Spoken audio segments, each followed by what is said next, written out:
Why? Because he wants to make love with you. Did you hear what I said? He wants to make love with you. We are not talking physically. Okay? You're spiritual enough to know I am speaking spiritually. But listen, don't let that interfere with your appreciation of love. Because I want to tell you what it was on your honeymoon night. That first night after you were married. What an excitement I had. What an excitement. As my wife and I were for the first time alone together.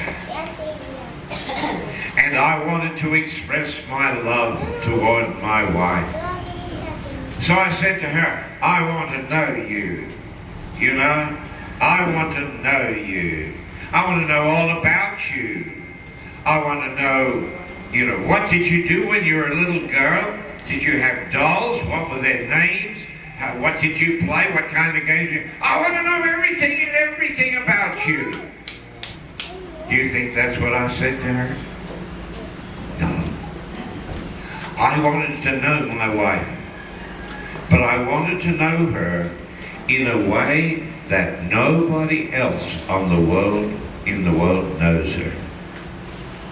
You understand?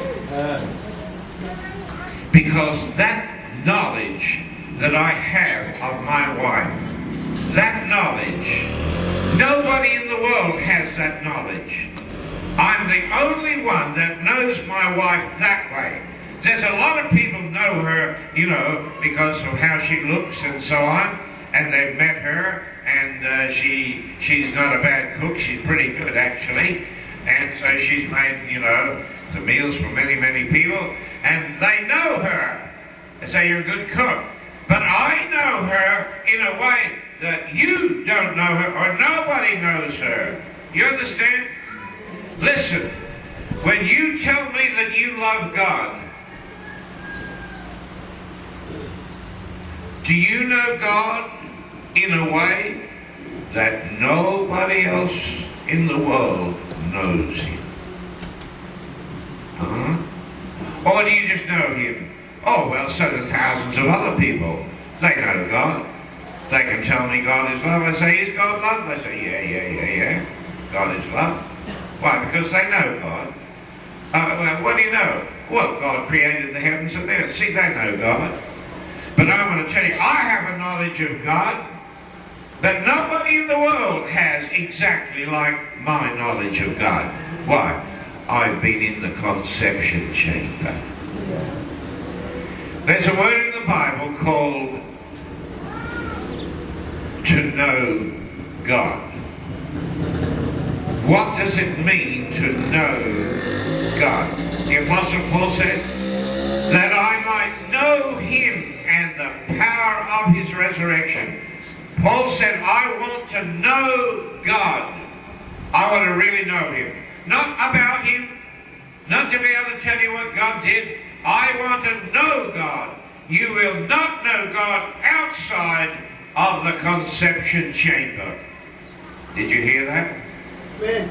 You will not know God just by reading the Bible. You will not know God just by singing choruses. You will not know God just by praying. You will know God when he takes you into the conception chamber and there is an intimate relationship. Beloved, I want you to be changed today.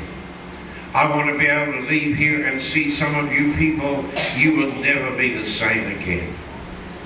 Because if you can enter into this reality today, I want to tell you, your life will be one great day of joy, peace, and love. Amen. So, in the conception chamber, we discover what it means to know God. The Greek word is gnosis, K-N-O-S-I-S. If you want to make it into a more substantial knowledge. You put the little word epi, E-P-I, on the front of it in the Greek language. Epignosis. But gnosis is the word, the Greek word, from which we get our word knowledge. That's where it comes from. It comes from the Greek word gnosis. What does that word really mean? Is he talking about intellectual knowledge? No. Is he talking about the kind of knowledge that you have by what you see? No. Is he talking about the kind of knowledge that you can get a book all about God and read it and say, well, then I know God? No, it's got nothing to do with that. What kind of knowledge is Paul talking about when he said, that I might know him, that I might know God and the power of his resurrection? If you want to see the meaning of this word, let me show you a verse in the Bible which is self-explanatory. It's in Genesis chapter 4 and verse 1, if you've got your Bible. Genesis chapter 4 and verse 1. What does it say? And Adam knew what? His wife. That's what it means. Are you hearing this? That is what it means. Adam knew his wife. And what was the result of that? They had a child.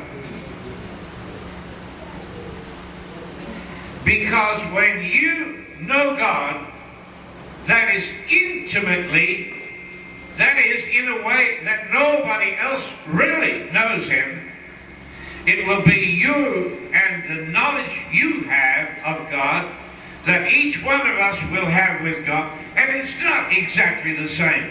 God knows what you need. Some people are very short on love. Some people have lived, maybe their parents died when they were young. And they've grown up and, like there's not much love in their life. They didn't have anybody to really love them. Those people, when they hear this message about love, I tell you, something changes. When God takes them into the conception chamber and he puts his arms around them, we're talking spiritually now, and when he kisses them, I want to tell you there's an ecstasy, there's a joy, there's something, we call it love. It's an emotion. The most powerful emotion that a man or a woman can have is the emotion of love.